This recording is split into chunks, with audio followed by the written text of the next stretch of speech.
नमस्कार, स्वागत है आपका ध्रुव कोचिंग क्लासेस के यूट्यूब चैनल पे। मैं सीए सोनल साबू और आज हम इस सेशन में कनेक्ट हुए हैं for discussing the amendments for June 2024 attempt and December 2024 attempt के लिए जो भी रिसेंट अमेंडमेंट है वो यहाँ पे कवर होंगे।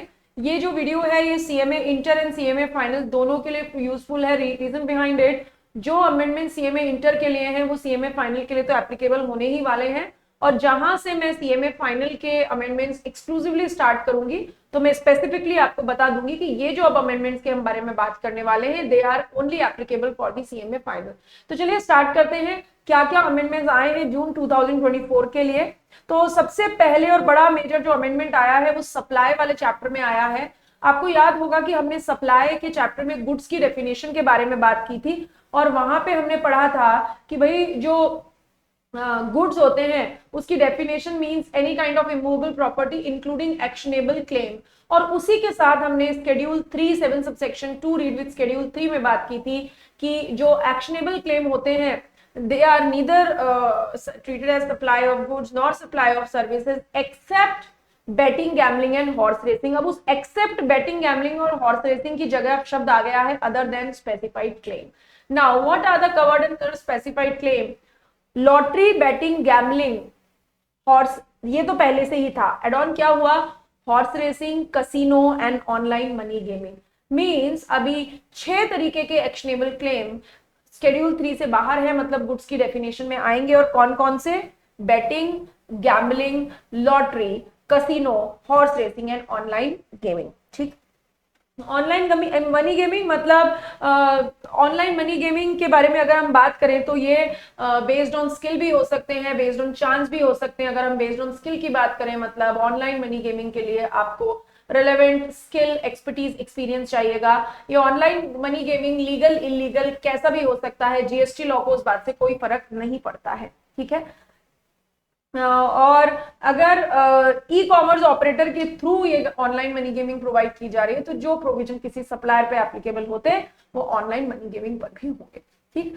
अगली बात हम करेंगे टाइम ऑफ सप्लाई वाले चैप्टर के लिए कि भाई इस ऑनलाइन मनी गेमिंग का या ये जो एक्शनेबल क्लेम की डेफिनेशन में चेंज आया है, जो गुड्स की डेफिनेशन में चेंज आया है, उसका कहाँ कहाँ इंपैक्ट है। तो उसका अगला इंपैक्ट है हमारे टाइम ऑफ सप्लाई वाले टॉपिक में। और टाइम ऑफ सप्लाई में आपको याद है कि एक्शनेबल क्लेम क्योंकि ये गुड्स हैं तो इनके लिए टाइम ऑफ सप्लाई हमें सेक्शन 12 के हिसाब से निकालना पड़ेगा। सेक्शन 12 सेक्शन 2 के हिसाब से जो ये कहता है, बेसिक प्रोविजन क्या कहता है नॉर्मल केस में, लास्ट डेट ऑफ इनवॉइस और actual date of invoice whichever is earlier.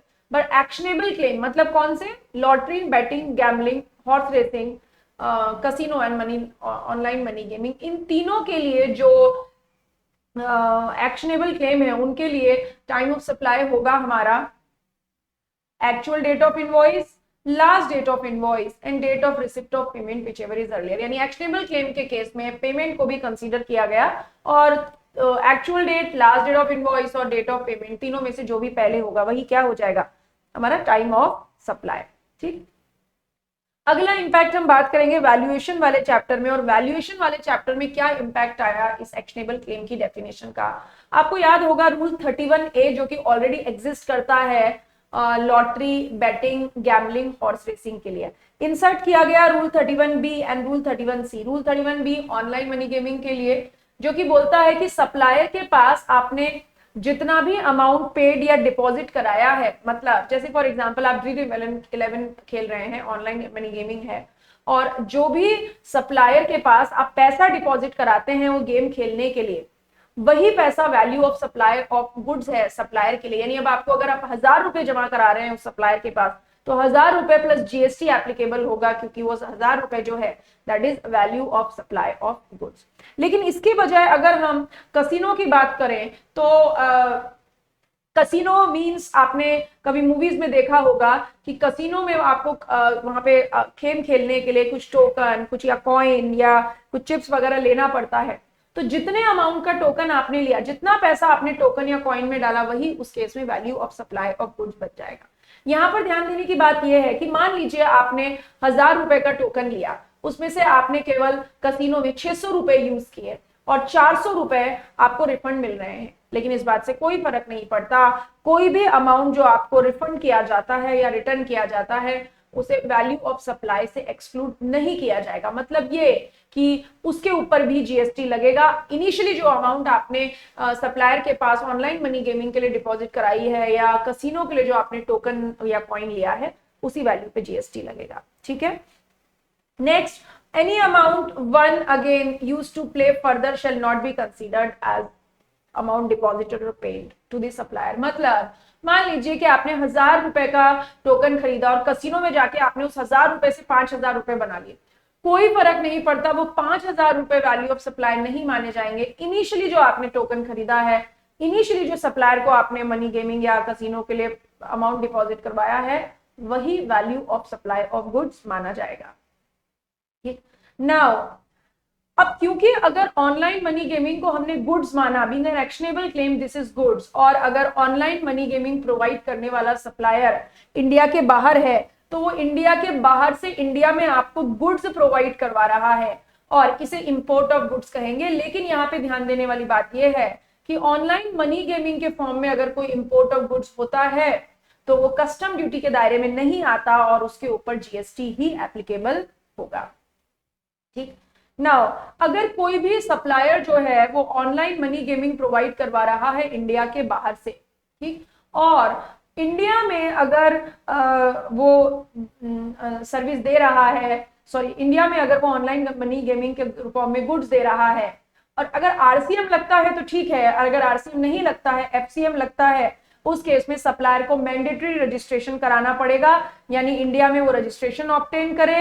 अगर वो खुद नहीं कर रहा है तो जो व्यक्ति उसे इंडिया में रिप्रेजेंट करता है वो रजिस्ट्रेशन ले और जीएसटी जमा कराए। और अगर उस व्यक्ति की कोई फिजिकल प्रेजेंस नहीं है या कोई रिप्रेजेंटेटिव भी नहीं है तो वो इंडिया में एक पर्सन को अपॉइंट करे जीएसटी रजिस्ट्रेशन के लिए। ठीक है, अगली बात, एक क्लैरिफिकेशन आया फूड एंड बेवरेजेस के लिए। आपने देखा होगा जब भी आप मूवी देखने जाते हैं तो वहां पे आप पॉपकॉर्न्स एंजॉय करते हैं, आप कोल्ड ड्रिंक्स एंजॉय करते हैं। ठीक, अगर अब जब फूड एंड बेवरेजेस के ऊपर 5% जीएसटी है लेकिन सिनेमा के ऊपर 18% जीएसटी है, तो बोला कि अगर आपका जो फूड एंड बेवरेजेस है वो अगर इंडिपेंडेंटली सप्लाई किया जा रहा है, except apart from the cinema exhibition service, independently supply किया जा रहा है तो उसे रेस्टोरेंट सर्विस कहा जाता है। लेकिन अगर वो सिनेमा के साथ बंडल होता है, अगर उसे मूवी की टिकट के अंदर शामिल करके आपको दिया जाता है तो वो सिनेमा एग्जीबिशन सर्विसेज की तरह ट्रीट होगा। यानी अगर कॉम्पोजिट सप्लाई है फूड एंड सिनेमा तो जो प्रिंसिपल सप्लाई है वो सिनेमा मानी जाएगी और सिनेमा की तरह ही पूरे कॉम्बिनेशन को ट्रीट किया जाएगा। अब हम बात कर लेते हैं अगले हमारे चेंज के बारे में, that talks about the reverse charge mechanism. RCM 9 sub section 3 कुछ गुड्स या कुछ सर्विसेज को नोटिफाई करता है जहां पर जीएसटी देने की जिम्मेदारी सप्लायर की न होकर रिसिपिएंट की होती है। तो हम बात कर लेते हैं गुड्स के फॉर्म में, और हमने आरसीएम में जो गुड्स पढ़े थे उसमें हमने एक एंट्री पढ़ी थी, used vehicle seized and confiscated goods अगर किसके द्वारा बेचे जाएं, central government, state government, union territory, local authority के द्वारा बेचे जाएं, बेचने वाला कोई भी रजिस्टर्ड पर्सन हो और खरीदने वाला कोई भी हो, ठीक है, जीएसटी इनके द्वारा बेचे जाएं और जो खरीद रहा है व्यक्ति वो अगर रजिस्टर्ड पर्सन है, सॉरी, बेचने वाला कौन है, central, state, union territory, local authority, और खरीद रहा है कोई रजिस्टर्ड पर्सन, तो जीएसटी जमा कराने की जिम्मेदारी रिसिपिएंट की होगी, रजिस्टर्ड रिसिपिएंट की होगी। लेकिन इस एंट्री में पहले central, state, union territory, local authority शामिल थी, लेकिन अब पर्टिकुलरली सेंट्रल गवर्नमेंट से मिनिस्ट्री ऑफ रेलवेज को हटा लिया गया है। यानी अगर मिनिस्ट्री ऑफ रेलवेज ये काम करती है तो आरसीएम नहीं लगेगा, फॉरवर्ड चार्ज मैकेनिज्म ही लगेगा। ठीक है, आरसीएम के मैकेनिज्म में अगली एंट्री हमने पढ़ा था नोटिफाइड सर्विसेज में कि अगर डायरेक्टर किसी कंपनी या बॉडी कॉर्पोरेट को service they in a capacity of, मतलब एज अ डायरेक्टर, जहां पे 192 में टीडीएस डिडक्ट नहीं होता है तो जीएसटी जमा कराने की जिम्मेदारी डायरेक्टर की न होकर बल्कि किसकी होती है, कंपनी या बॉडी कॉर्पोरेट की होती है। बट यहाँ पर एक अमेंडमेंट आया है और बोला गया कि अगर डायरेक्टर ये सर्विस अपनी पर्सनल कैपेसिटी में दे, अपनी पर्सनल कैपेसिटी में से फॉर एग्जांपल अगर मान लीजिए कि मैं कंपनी का डायरेक्टर हूं और मैं अपनी personal immovable property rent out करती हूं किसी कंपनी को, तो ये एक्टिविटी आरसीएम में कवर नहीं होगी क्योंकि मैंने कंपनी को एज अ डायरेक्टर सर्विस नहीं दी, मैंने कंपनी को सर्विस अपनी पर्सनल कैपेसिटी में दी, तो डायरेक्टर अगर ये अपनी पर्सनल कैपेसिटी में कंपनी को सर्विस देता है तो रिवर्स चार्ज मैकेनिज्म एप्लीकेबल नहीं होगा, फॉरवर्ड चार्ज लगेगा। ठीक, इसके बाद हम बात करेंगे कि आपने याद है हमने एक एंट्री पढ़ी थी आरसीएम में कि central government, state government, union territory या लोकल अथॉरिटी, ठीक है, अगर किसी बिजनेस एंटिटी को सर्विस दे। अब central government, state government, union territory और लोकल अथॉरिटी के साथ और क्या शामिल हो गया है? शामिल हो गया है parliament in state legislature and courts and tribunal too. यानी central, state government, local authority, union territory, parliament, state legislature, court या ट्रिब्यूनल, इनमें से कोई भी अगर किसी बिजनेस एंटिटी को सर्विस देता है, किसी ऐसी बिजनेस एंटिटी को जिसका प्रीसीडिंग फाइनेंशियल ईयर का जो टर्नओवर है वो रजिस्ट्रेशन की लिमिट से ज्यादा है और अगर कंसिडरेशन 5,000 रुपए से ज्यादा है, तो उस सिचुएशन में रिवर्स चार्ज मैकेनिज्म लगता है। लेकिन ये जो आरसीएम की एंट्री है वो किसके ऊपर एप्लीकेबल नहीं होती? हमने बात की थी, तीन पहले हुआ करते थे, 3 पॉइंट, डिपार्टमेंट ऑफ पोस्ट के ऊपर, पैसेंजर और गुड्स ट्रांसपोर्टेशन की सर्विसेज के ऊपर, एयरक्राफ्ट वेसल से रिलेटेड सर्विस के ऊपर। नाउ डिपार्टमेंट ऑफ पोस्ट के साथ एक नया नाम एड ऑन हुआ, इंडियन रेलवेज। यानी अगर इंडियन रेलवेज और डिपार्टमेंट ऑफ पोस्ट अगर किसी बिजनेस एंटिटी को सर्विस दे तो आरसीएम नहीं लगता, फॉरवर्ड चार्ज मैकेनिज्म लगता है। तो आरसीएम की एंट्री में जो डिपार्टमेंट ऑफ पोस्ट एक्सक्लूजन हुआ करता था उसके साथ एक और एक्सक्लूजन जोड़ दिया गया है, that is ministry of railways, Indian railways.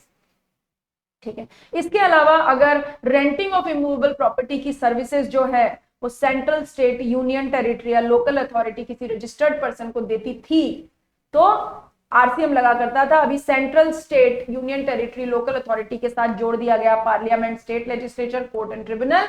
But ध्यान देंगे पर्टिकुलरली यहां से इंडियन रेलवेज को, मिनिस्ट्री ऑफ रेलवेज को हटा दिया गया। इसका मतलब अगर मिनिस्ट्री ऑफ रेलवेज किसी को रेंटिंग ऑफ इमूवेबल प्रॉपर्टी की सर्विस देती है तो ऑलवेज एंड ऑलवेज क्या लगेगा? फॉरवर्ड चार्ज ही लगेगा, कभी भी रिवर्स चार्ज एप्लीकेबल नहीं होने वाला है। ठीक है, नाउ गुड्स ट्रांसपोर्ट एजेंसी के केस में गुड्स ट्रांसपोर्ट एजेंसी के पास एक ऑप्शन होता है कि बाय डिफॉल्ट प्रोविजन आरसीएम का लगता है, लेकिन जीटीए जो है वो एफसीएम ऑप्ट कर सकती है ड्यूरिंग द फाइनेंशियल ईयर किसी भी समय में। बट उसके लिए उसे क्या करना पड़ेगा कि अपना ये ऑप्शन डिपार्टमेंट को बताना पड़ेगा।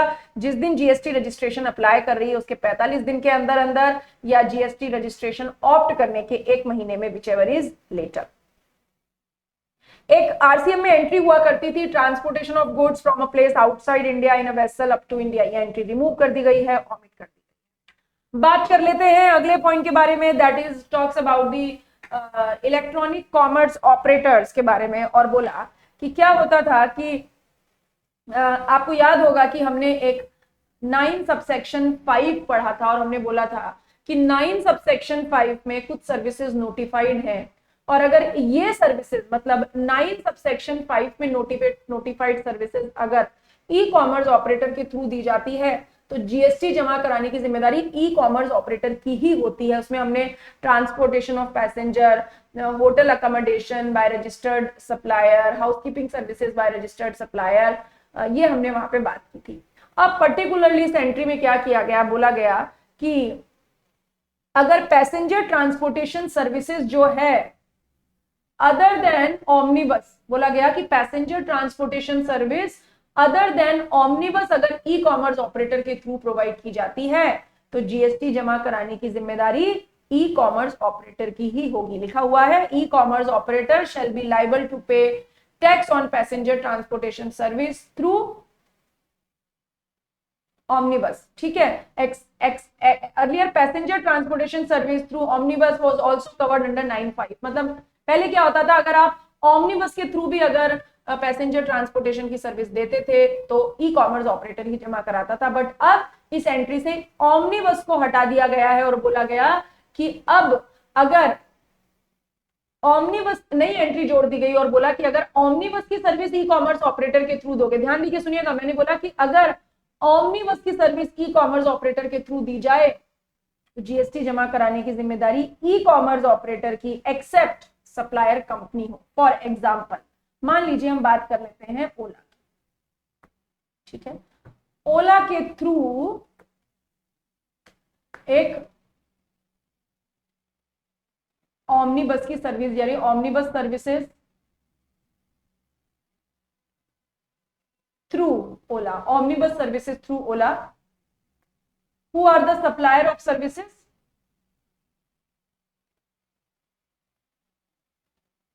Mister A and ABC private limited. बोला कि अगर ऑमनीबस की सर्विसेज कंपनी के अलावा कोई और ई कॉमर्स ऑपरेटर के थ्रू दे तो जीएसटी जमा कराने की जिम्मेदारी ई कॉमर्स ऑपरेटर की. मतलब अगर मिस्टर ए ऑमनीबस की सर्विस ओला के थ्रू देते हैं तो जीएसटी जमा कराने की जिम्मेदारी ओला की. लेकिन अगर सप्लायर ऑफ सर्विस कौन है? Company, then ECO is not liable. तब उस केस में ईसीओ लायबल नहीं होगा और जीएसटी जमा कराने की जिम्मेदारी किसकी होगी? जीएसटी जमा कराने की जिम्मेदारी होगी कंपनी की. यही बात यहां पे लिखी हुई है कि अगर services of passenger transportation service by omnibus through ECO, तब ईसीओ जमा कराएगा. And supplier of service, if ECO supplier of service is a company, then ECO liable नहीं होगा. ठीक है. अगर मल्टीपल ई कॉमर्स ऑपरेटर्स अगर इन्वॉल्व हैं, जैसे फॉर एग्जांपल आपने एक ऐप देखा होगा, स्काई स्कैनर एक ऐप होता है जहां पर आप बहुत सारे ई कॉमर्स ऑपरेटर वहां पे रजिस्टर्ड होते हैं, जैसे यात्रा हो गया, जैसे booking.com हो गया, जैसे मेक माई ट्रिप हो गया. ठीक है. अब ये मल्टीपल ई कॉमर्स ऑपरेटर अगर इस प्लेटफॉर्म पे अवेलेबल है, इसका फायदा क्या है?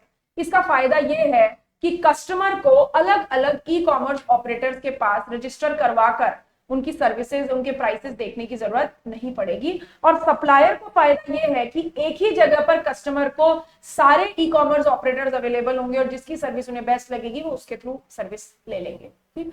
तो अगर ऐसा है, यानी एक ऐसा प्लेटफॉर्म जिसके ऊपर मल्टीपल ई कॉमर्स ऑपरेटर हैं, मतलब एक हो गया यहाँ पे स्काई स्कैनर और एक हो गया मिस्टर ए. अब मिस्टर ए ने अपने आप को स्काई स्कैनर ऐप के ऊपर रजिस्टर कराया जहां पे multiple e commerce operator available हैं और मिस्टर ए ने डिसाइड किया कि वो यात्रा के थ्रू अपनी टिकट बुक करेंगे. अब मिस्टर ए पेमेंट किसे करेंगे? मिस्टर ए पेमेंट करेंगे स्काई स्कैनर को और स्काई स्कैनर पे करेगा यात्रा को और यात्रा पे करेगा सप्लायर को.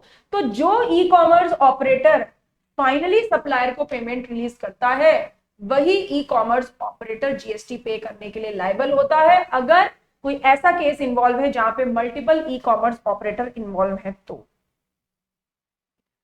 बात करेंगे अगले अमेंडमेंट के बारे में, that talks about the composition scheme. आपको याद होगा कंपोजिशन स्कीम में हमने सेक्शन 10(2) पढ़ा था कि कुछ रिस्ट्रिक्शंस होती हैं जहां पर आप जो है वो कुछ गुड्स या सर्विसेज ई कॉमर्स ऑपरेटर के थ्रू नहीं दे सकते. अगर कंपोजिशन डीलर ने गुड्स या सर्विसेज ई कॉमर्स ऑपरेटर के थ्रू दे दी तो वो कंपोजिशन स्कीम का फायदा नहीं ले पाएगा, उसे स्कीम से बाहर आना पड़ेगा. लेकिन अभी अमेंडमेंट आ गया है और बोला कि आप सर्विसेज ई कॉमर्स ऑपरेटर के थ्रू नहीं दे सकते लेकिन गुड्स ई कॉमर्स ऑपरेटर के थ्रू दे सकते हो. Means if you are a composition dealer you are allowed to supply goods through e commerce operator. But कुछ शर्तें हैं और वो क्या शर्तें? पहली शर्त ये है कि आप ई कॉमर्स ऑपरेटर के थ्रू गुड्स तो दोगे बट इंटरस्टेट सप्लाई नहीं करोगे. वो ई कॉमर्स ऑपरेटर आपसे टीसीएस कलेक्ट करेगा और जो ई कॉमर्स ऑपरेटर है वो अपना जब मंथली रिटर्न भरता है उसमें ये शो करेगा.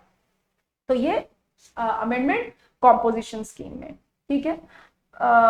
वैल्यू ऑफ सप्लाई के लिए एक नया रूल इंसर्ट किया गया. आपको याद होगा कि हम वैल्यूएशन रूल्स में रूल 28 पढ़ते थे और रूल 28 में हम पढ़ते थे कि अगर गुड्स या सर्विसेज रिलेटेड या डिस्टिंक्ट पर्सन को दी जाती है तो उस केस में रूल 28 के माध्यम से हम value of supply of goods या value of supply of service निकालेंगे. अब यहां पर एक न्यू रूल इंसर्ट हुआ particularly for the purpose of personal guarantee. एक एग्जांपल के थ्रू इस बात को समझते हैं. मान लेते हैं कि एक कंपनी है एबीसी लिमिटेड और ये है यस बैंक. एबीसी लिमिटेड की जो फाइनेंशियल हेल्थ है, क्या फाइनेंशियल हेल्थ जो है इट्स नॉट गुड.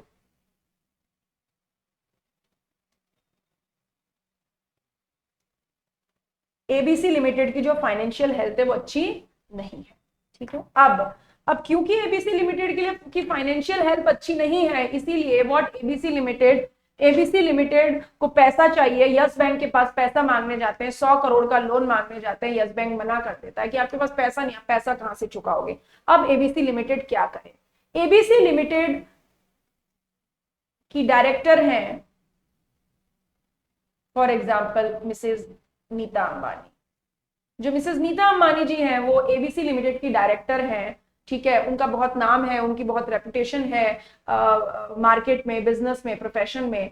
तो एबीसी लिमिटेड ने अपने डायरेक्टर को कहा कि आप हमारे लिए क्या दे दो, पर्सनल गारंटी। यानी Mrs Nita Ambani ABC limited को फैसिलिटेट करेंगी by giving personal guarantee to the bank.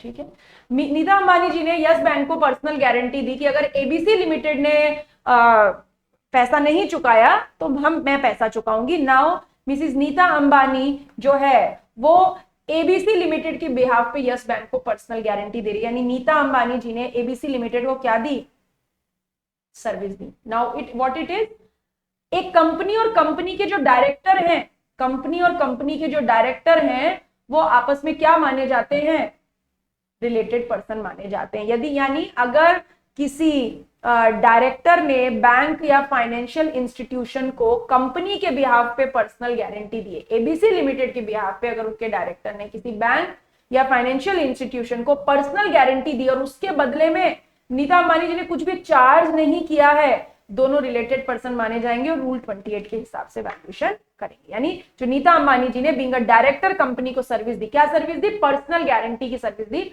उसके लिए रूल 28 लगेगा। लेकिन आरबीआई ने एक स्पेसिफिक रूल निकाल दिया कि नीता अंबानी जी पर्सनल गारंटी देने के लिए कुछ भी चार्ज नहीं करेंगी, कुछ भी चार्ज नहीं करेंगी। अब क्योंकि नीता अंबानी जी कुछ चार्ज ही नहीं करेंगी तो इनके द्वारा दी गई वैल्यू ऑफ सप्लाई हो गई 0 और जीएसटी भी हो गया 0। ठीक है, तो क्योंकि इसकी कोई ओपन मार्केट वैल्यू नहीं है तो that is 0 and value of supply भी 0। अब मान लीजिए कि ऐसी कोई डायरेक्टर कंपनी में नहीं है जो कंपनी के लिए गारंटी दे सके, तो ये जो कंपनी है ये किसके पास पहुंच गई, कंपनी अपनी होल्डिंग कंपनी के पास पहुंच गई जो कि पीक्यूआर लिमिटेड है। और होल्डिंग कंपनी को जाके क्या बोला कंपनी ने कि भाई तुम तो हमारी होल्डिंग कंपनी हो, हमें तुम तो हमें सपोर्ट करो और तुम क्या दे दो यस बैंक को, गारंटी दे दो। अब यहाँ पे क्या हो रहा है, एक होल्डिंग कंपनी, ठीक है, गारंटी दे रही है बैंक को कंपनी के बिहाफ पे इवन विदाउट कंसिडरेशन। अगर ऐसा है मतलब डायरेक्टर ने गारंटी दे दी तब तो वैल्यू ऑफ सप्लाई कुछ नहीं होगी। लेकिन अगर किसी दूसरी होल्डिंग कंपनी ने या किसी दूसरे रिलेटेड पर्सन ने अगर कंपनी के बिहाफ पे गारंटी दी है तो what is the value of supply, जितने अमाउंट की गारंटी दी है उसका 1% या जो कंसिडरेशन इस अदर पर्सन ने, होल्डिंग कंपनी ने या किसी और रिलेटेड पर्सन ने चार्ज किया, विच एवर इज हायर। मतलब 1 करोड़ की गारंटी दी है तो 1 करोड़ का 1%, 1 लाख, और मान लीजिए कंसिडरेशन चार्ज किया है 2 lakh, whichever is higher, दोनों में से जो भी ज्यादा है वही क्या हो जाएगा, वैल्यू ऑफ सप्लाई। ठीक,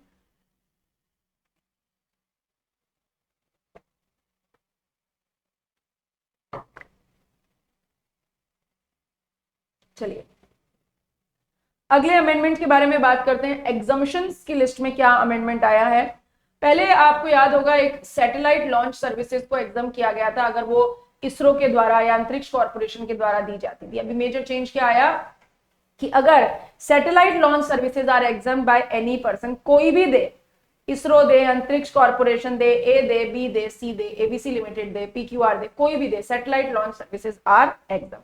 इसके अलावा एक नई एंट्री ऐड हुई कि गवर्नमेंट अथॉरिटी अगर ये पर्टिकुलर सर्विसेज दे तो वो एग्जाम्प्ट है। कौन सी, water supply, public health, sanitation, conservancy, solid waste management, some improvement and upgradation. ये सर्विसेज अगर कोई गवर्नमेंट अथॉरिटी देती है तो वो सर्विसेज एग्जाम्प्ट है।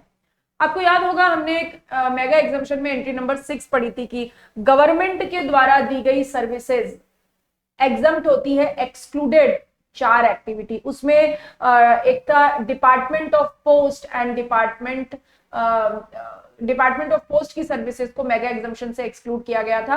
अभी डिपार्टमेंट ऑफ पोस्ट के साथ एड ऑन हो गया है मिनिस्ट्री ऑफ रेलवेज, मतलब Indian railways. Ministry of railways add on हो गया है, मतलब अब डिपार्टमेंट ऑफ पोस्ट या ministry of railways, Indian railways के द्वारा दी गई सर्विसेज अब एग्जम्प्ट नहीं होंगी और इसका इंपैक्ट एंट्री नंबर 7, 8, 9 तीनों पे आएगा। मतलब हमने पढ़ा था कि कंसिडरेशन 5,000 से ज्यादा है, इस बात का इस डिपार्टमेंट ऑफ पोस्ट या मिनिस्ट्री ऑफ रेलवेज पे कोई फर्क नहीं पड़ेगा। ठीक है, एक गवर्नमेंट डिपार्टमेंट दूसरे गवर्नमेंट डिपार्टमेंट को सर्विस दे, इस बात का डिपार्टमेंट ऑफ पोस्ट और मिनिस्ट्री रेलवेज को कोई फर्क नहीं पड़ेगा। सर्विस बिजनेस एंटिटी को दी जाए या ना दी जाए, इस बात का इस एंट्री पे कोई फर्क नहीं पड़ेगा।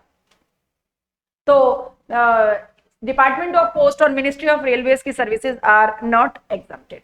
ठीक, अगली सर्विस हमने बात की थी कि एक मेगा एग्जम्पशन में एक एंट्री थी कि सर्विस देने वाला कौन हो, सप्लायर ऑफ सर्विस हो नॉन टैक्सेबल टेरिटरी में, और रिसिपिएंट ऑफ सर्विस इनमें से कोई एक हो, कोई भी हो, central government, state government, union territory, local authority, government authority या इंडिविजुअल अनरजिस्टर्ड पर्सन, या कोई भी 12AA या 12AB में एंटिटी सर्विस ले रही है, या कोई by way of online educational general by educational institute, या कोई भी पर्सन जो लोकेटेड है नॉन टैक्सेबल टेरिटरी में, मतलब सर्विस देने वाला भी और सर्विस लेने वाला भी एंटिटी में हो, तो ये सर्विस एग्जम्प्ट होती है। अमेंडमेंट क्या आया कि सर्विस देने वाला जो नॉन टैक्सेबल टेरिटरी में बैठा है ना, अगर सर्विस देने वाला वो नॉन टैक्सेबल टेरिटरी में बैठा है और सर्विस कौन सी दे रहा है, OIDAR, किसको, ए या बी में से किसी को, मतलब सेंट्रल, स्टेट, लोकल अथॉरिटी या यूनियन टेरिटरी गवर्नमेंट अथॉरिटी को OIDAR की सर्विस एंटिटी से दे जाए, या इनकम टैक्स एक्ट के 12AA या AB में रजिस्टर्ड एंटिटी को OIDAR की सर्विस नॉन टैक्सेबल टेरिटरी से दी जाए, तब वो एग्जम्प्ट नहीं होगी। एंटिटी से दी गई सर्विस से सारी सर्विसेज इन चारों के लिए एग्जम्प्ट है, बट OIDAR की सर्विस पहले 2 पॉइंट के लिए एप्लीकेबल नहीं है, वो एग्जम्प्ट नहीं मानी जाएगी। ठीक है, नाउ हमने, आपको याद है हमने रिवर्स चार्ज मैकेनिज्म में बात की थी, हमने RCM में बात की थी कि अगर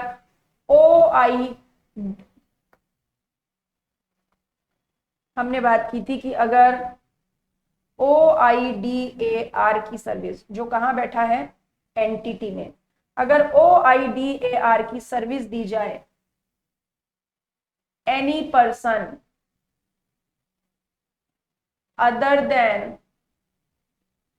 non-taxable online recipient, जो कहां बैठा है, टैक्सेबल टेरिटरी में, अगर OIDAR की सर्विस इंडिया में किसी भी पर्सन को दी जाए other than non taxable online recipient, तो इस सिचुएशन पे क्या लगेगा, RCM। यानी अगर OIDAR की सर्विस एंटिटी से नॉन टैक्सेबल ऑनलाइन रिसिपिएंट को दिया जाए तो क्या लगेगा, फॉरवर्ड चार्ज मैकेनिज्म। अब नॉन टैक्सेबल ऑनलाइन रिसिपिएंट का मतलब अब जून 2024 दिसंबर 2024 के लिए बदल गया है। अब नॉन टैक्सेबल ऑनलाइन रिसिपिएंट का मतलब है कोई भी अनरजिस्टर्ड पर्सन जो OIDAR की सर्विस रिसीव कर रहा है, ठीक है, इंडिया में। मतलब क्या कि अगर OIDAR की सर्विस अगर किसी रजिस्टर्ड पर्सन को दी जाए तो RCM लगेगा, और अगर अनरजिस्टर्ड पर्सन को दी जाए तो FCM लगेगा, फॉरवर्ड चार्ज मैकेनिज्म में। OIDAR has to mandatorily register itself in India. मतलब अभी गूगल, फेसबुक, बहुत सारे जो एडटेक प्लेटफॉर्म है, अगर वो जब अपनी OIDAR की सर्विस हमारे आपके जैसे अनरजिस्टर्ड पर्सन को देते हैं तो तब भी उन्हें GST की कंप्लायंस करनी पड़ेगी अंडर फॉरवर्ड चार्ज मैकेनिज्म। अगला अमेंडमेंट हम बात कर लेते हैं हमारे इनपुट टैक्स क्रेडिट वाले चैप्टर में, और बोला कि ब्लॉक्ड क्रेडिट में नई एंट्री एड ऑन हुई कि अगर आप कोई भी गुड्स या सर्विसेज खरीद रहे हैं for the purpose of doing CSR activities, तो फिर उसके उन गुड्स या सर्विसेज के ऊपर ITC आपको नहीं मिलेगी। इसके अलावा अगर पैसेंजर ट्रांसपोर्टेशन सर्विस या and renting of motor vehicle जो कि पैसेंजर को कैरी करने के लिए डिजाइन किए गए हैं, अगर वो सर्विसेज कोई व्यक्ति दे रहा है और अगर 5% रेट ऑफ GST है तो वो सेम लाइन ऑफ बिजनेस की सर्विस ले सकता है। अगर 12% रेट ऑफ GST है तो फुल ITC अवेलेबल होगी। ठीक है, इफ अगला अमेंडमेंट हम बात करेंगे।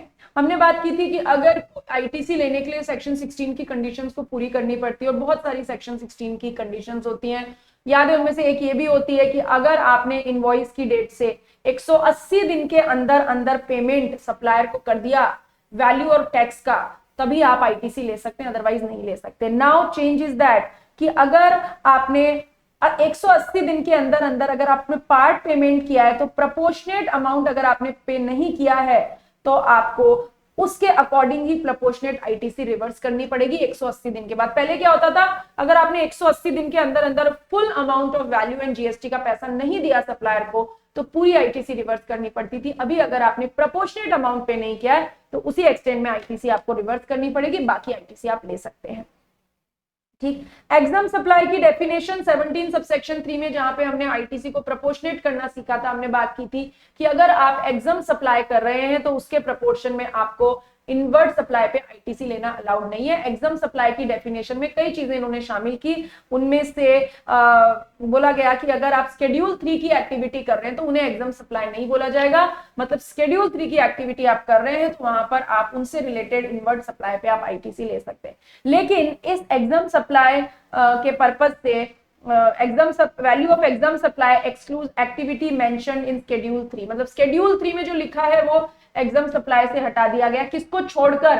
शेड्यूल 3 की 2 एक्टिविटीज को छोड़कर, लैंड एंड बिल्डिंग की सेल और supply of warehouse goods, warehouse में रखे हुए गुड्स को होम कंजप्शन के पहले सेल कर देना। ये दोनों एक्टिविटीज जो है वो शेड्यूल 3 में कवर होती है। यानी बेसिक प्रोविजन के हिसाब से इनसे रिलेटेड इनवर्ट सप्लाई पे आईटीसी मिल जानी चाहिए, लेकिन आईटीसी के पॉइंट ऑफ व्यू से इन दोनों एक्टिविटी को शेड्यूल 3 से एक्सक्लूड कर दिया गया। मतलब इन दोनों एक्टिविटीज के लिए जो इनवर्ट सप्लाई होगी उस पर आईटीसी नहीं मिलेगी। इन दोनों से रिलेटेड इनवर्ट सप्लाई पे आईटीसी नहीं मिलेगी। ठीक है। नाउ जब हम जब हम प्रोपोर्शनेट आईटीसी निकालते हैं तो आपको याद है हमने पढ़ा था कि आपकी common ITC divided by total turnover multiplied by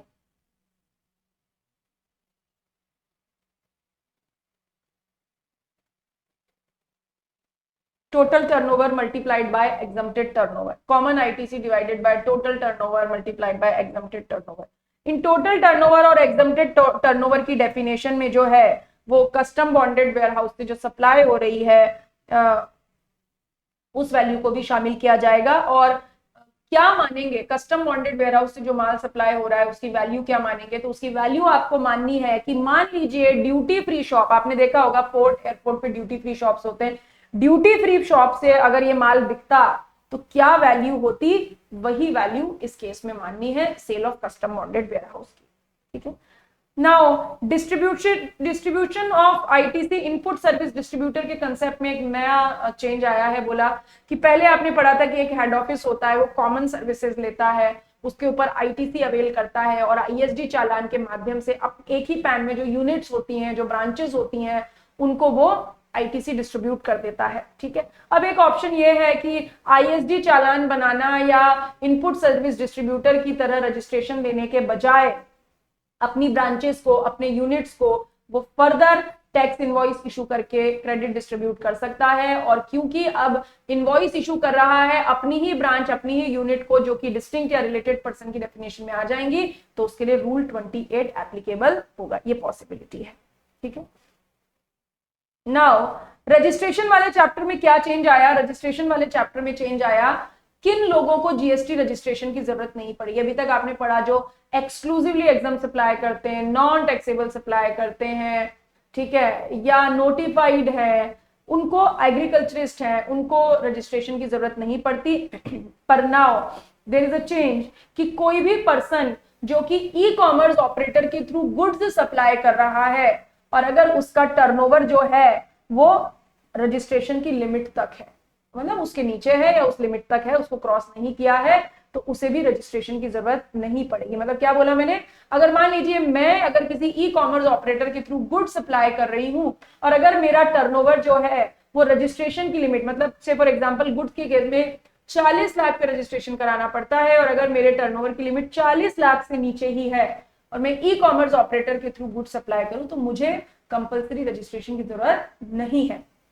but शर्त, being a supplier of goods, मैं ई कॉमर्स ऑपरेटर के थ्रू गुड्स बेच रहा हूं, टर्नओवर मेरी लिमिट के अंदर है इसलिए मुझे रजिस्ट्रेशन नहीं कराना पड़ रहा है, पर मुझे क्या शर्तें पूरी करनी पड़ेगी, मैं इंटर स्टेट सप्लाई नहीं कर सकती हूं। दूसरा कि मैं ई कॉमर्स ऑपरेटर के थ्रू एक से ज्यादा स्टेट में माल नहीं बेच सकती हूं, मेरे पास पैन नंबर होना ही चाहिए और सप्लाई करने से पहले मैंने अपना पैन एड्रेस ई कॉमर्स ऑपरेटर को डिक्लेयर कर दिया है और मैंने अपने पैन के बेसिस पे एक एनरोलमेंट नंबर ले रखा है। ठीक है, अगर ये सारी शर्तें पूरी हो तभी मेरी टर्नओवर लिमिट के अंदर रहते हुए अगर मैं ई कॉमर्स ऑपरेटर के थ्रू गुड सप्लाई कर रही हूं तो मेरे को रजिस्ट्रेशन की जरूरत नहीं पड़ेगी। बट इसका other impact, supplier of services के लिए ये कोई कंडीशन एप्लीकेबल नहीं होती। सप्लायर ऑफ सर्विसेज अगर ई कॉमर्स ऑपरेटर के थ्रू अगर दे रहे हैं सर्विसेज दे रहे हैं then registration requirement is based on turnover limit with no condition, उनके लिए कोई कंडीशन पूरी करने की जरूरत नहीं है।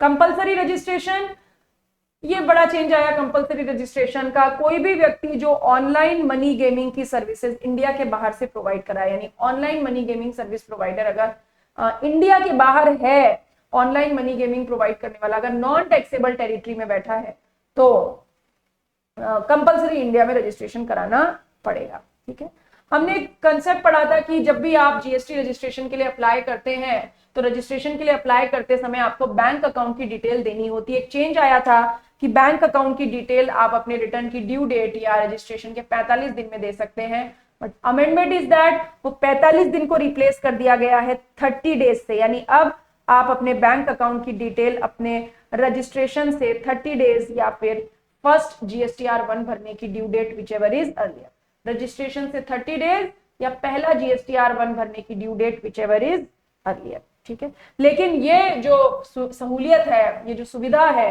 वो TDS डिडक्टर या TCS कलेक्टर पे एप्लीकेबल नहीं होगी। आपको याद है हमने बोला था कि अगर बैंक अकाउंट की डिटेल आपने नहीं दी समय पे तो आपके रजिस्ट्रेशन को सस्पेंड किया जा सकता है। अगर एक बार आपका GST रजिस्ट्रेशन कैंसिल हो जाए तो आप उस कैंसिलेशन को रिवोक करने के लिए एप्लीकेशन लगा सकते हैं और ये जो एप्लीकेशन है अब समय है 90 डेज।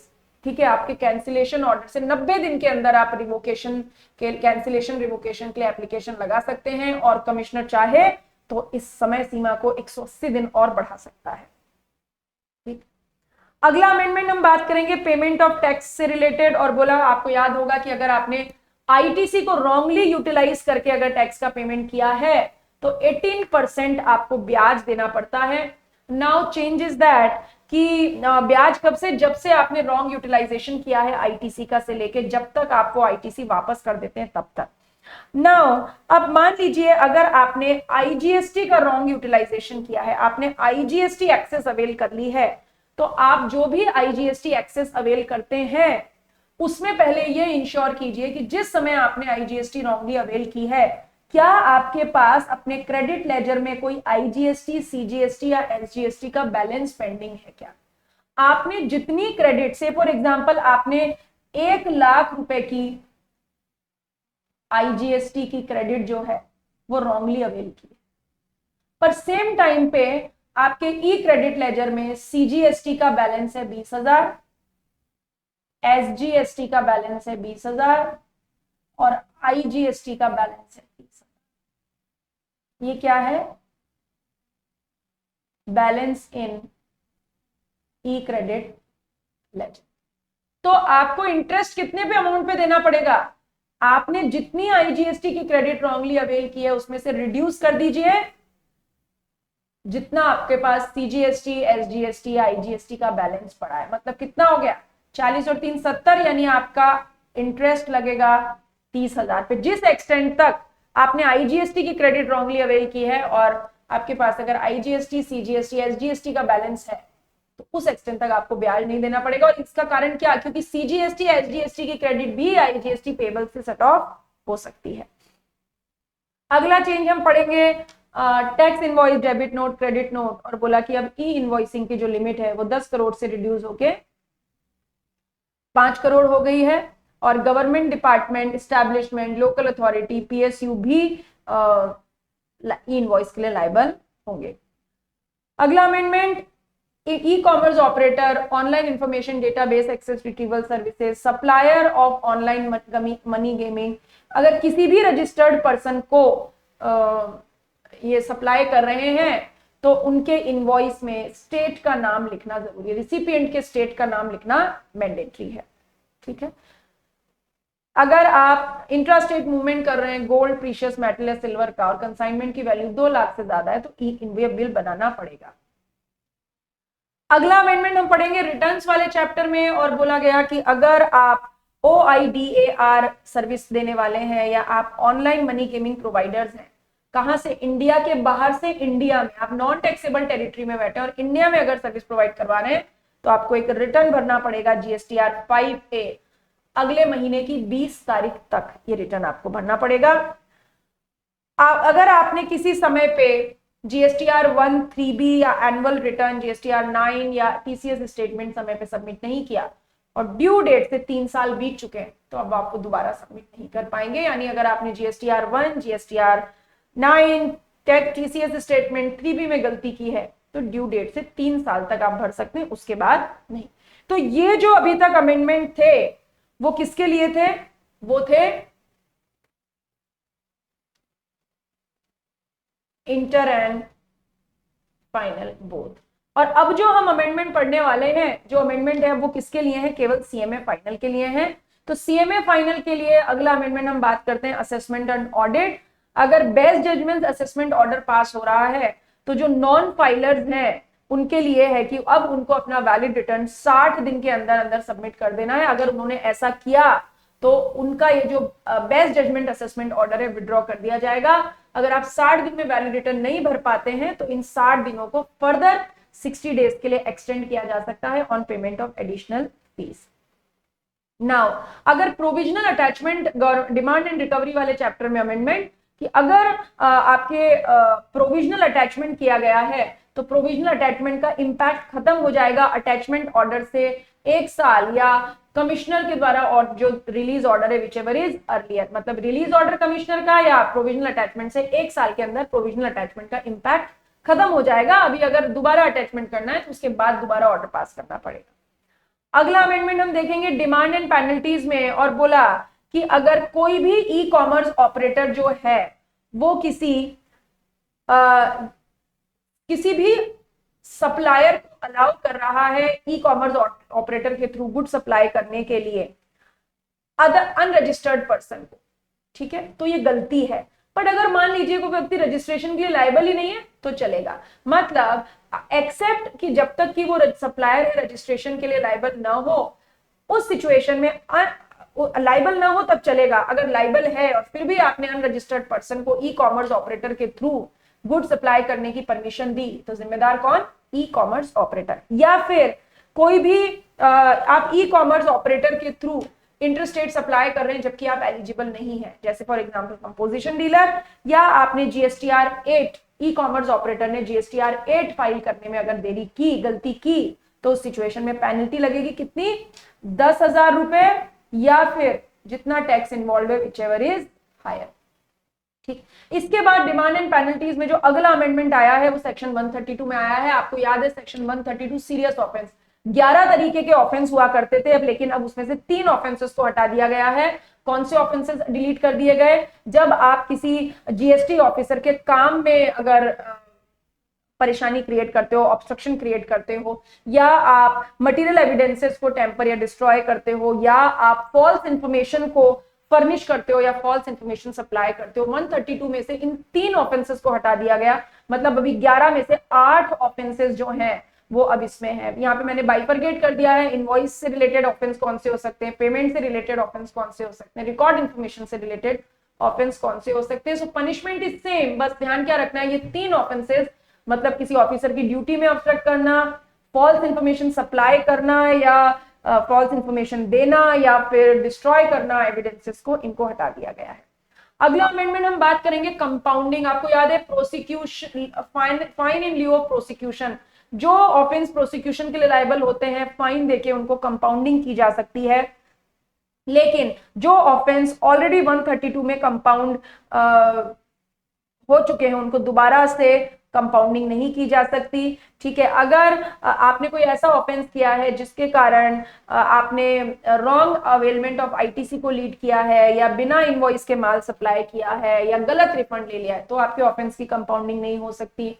या फिर कोर्ट ने किसी ऑफेंस में आपको कन्विक्टेड माना है तो कंपाउंडिंग नहीं हो सकती। नाउ कंपाउंडिंग फी को एंटायरली चेंज कर दिया गया। मिनिमम कंपाउंडिंग फी 25% है टैक्स का और मैक्सिमम टैक्स का 100%। कम मान लीजिए अगर 1 लाख रुपए टैक्स है तो मिनिमम कंपाउंडिंग फी से 25,000, मैक्सिमम है 1 लाख। इसके साथ ही एक स्लैब दी गई है कि किस सिचुएशन में कौन से ऑफेंस में कितनी कंपाउंडिंग फी लगेगी, बट मिनिमम 25% ऑफ टैक्स और मैक्सिमम 1 लाख।